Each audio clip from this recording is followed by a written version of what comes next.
There is a moment in every great institution when the weight of its secrets becomes too heavy to carry. For the British monarchy, that moment arrived on the morning of the 19th of February 2026, when police officers drove to Wood Farm, a quiet cottage on the Sandringham estate in Norfolk, and arrested the King's brother.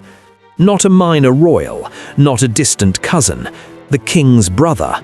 Andrew Mountbatten Windsor, the man once known as Prince Andrew, Duke of York, second son of Queen Elizabeth II, was taken into custody on suspicion of misconduct in public office. He was held for 11 hours, he was fingerprinted, a DNA sample was taken, a custody photograph was taken of a man who had spent 6 decades living inside one of the most protected institutions on earth. He was released under investigation, meaning he was neither charged nor cleared. And when he finally left that police station in Aylsham, a Reuters photographer captured the image that stopped the world. Shell-shocked, haunted, sitting in the back of his Range Rover, looking like a man who had finally run out of road. For a scandal that has refused to die for more than 2 decades, this was its most devastating. To understand how we got here, you have to go back, not just to the infamous 2019 BBC Newsnight interview, not just to Virginia Giuffre's civil lawsuit, not even to the first photographs of Andrew strolling through Central Park with Jeffrey Epstein after Epstein had already served time for soliciting prostitution from a minor. You have to go back to the culture that made all of it possible. Andrew was born into a world where the rules simply did not apply to him in the way they applied to everyone else. He was the Queen's favourite son. He served in the Falklands. He was given the title of Duke of York, a grace and favour mansion, a taxpayer-funded lifestyle, and a role as Britain's trade envoy that brought him into contact with some of the most powerful and some of the most dangerous people on the planet. It was that last role, the trade envoy role, that is now at the centre of the criminal investigation. The allegation, which Andrew denies, is that he used his privileged access to confidential government information and passed it to Jeffrey Epstein. If that is proven, it would mean that a senior member of the British royal family was not merely a social companion to a convicted sex trafficker, but an active instrument of that man's influence network.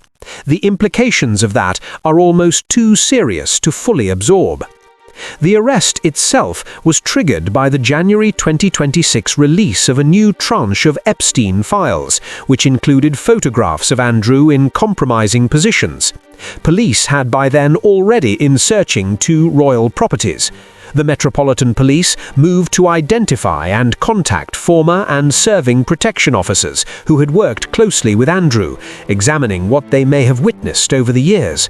The investigation was widening, not narrowing, and the government began discussing something that would have seemed unthinkable just a year earlier, formally removing Andrew from the line of succession to the throne.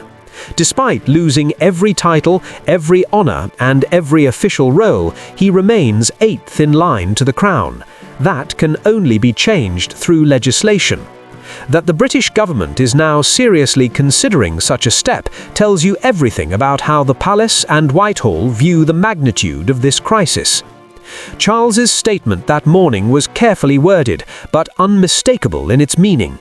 He said he had learned with the deepest concern the news about Andrew Mountbatten Windsor. He stated clearly that the law must take its course.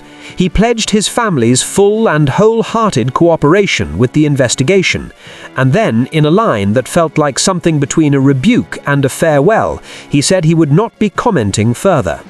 The King did not call his brother. He called him Andrew Mountbatten Windsor. Stripped of every royal designation, reduced to a civilian name. The message could not have been clearer if it had been written in neon letters outside Buckingham Palace. You are on your own.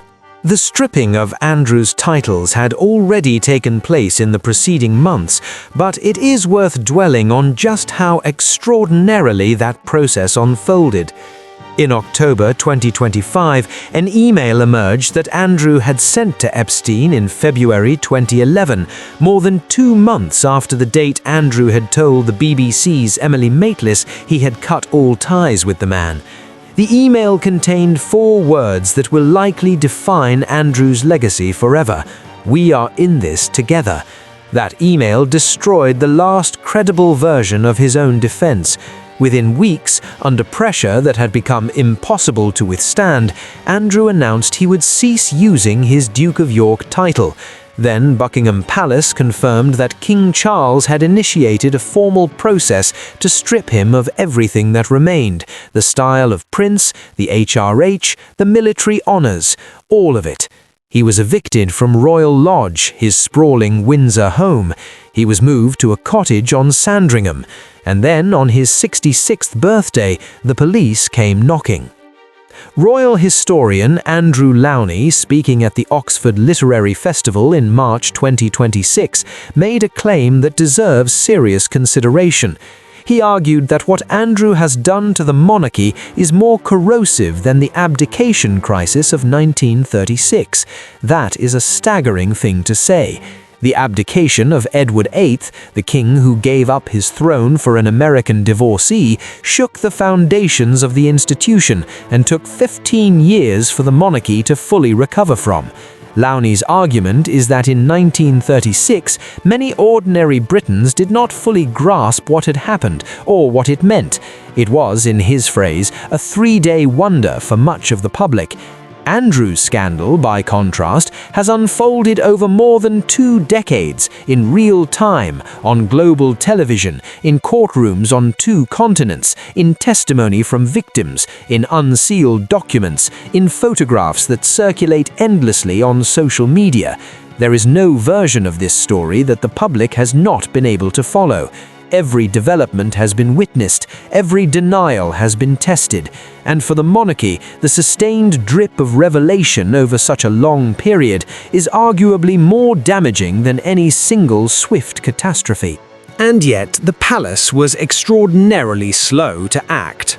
Andrew first stepped back from royal duties in 2019 after the Newsnight interview, widely described as the worst royal public relations disaster since the death of Princess Diana, was received with almost universal horror.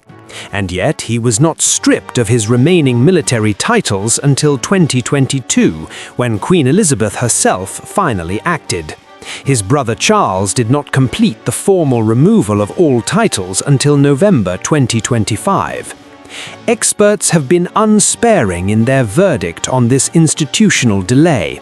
One royal commentator described it as the most serious scandal the monarchy has faced, probably since the abdication. Another said flatly that the current crisis is more severe than the immediate aftermath of Diana's death in 1997, more severe than the Queen's so-called annus horribilis of 1992, and that to find a true parallel, you have to go back to the darkest chapters of royal history. What makes this so particularly damaging for the institution is not just Andrew's conduct, it is the question of what was known and when and by whom. When King Charles was being heckled during a public appearance in Clitheroe in early February, a man in the crowd called out asking how long the king had known about Andrew and Epstein. The spectators responded with boos, but the question did not go away because it never really does. The monarchy's great unspoken bargain with the public is this: we will give you pageantry, continuity, and a sense of national identity, and in return you will not look too closely at what happens behind the palace gates.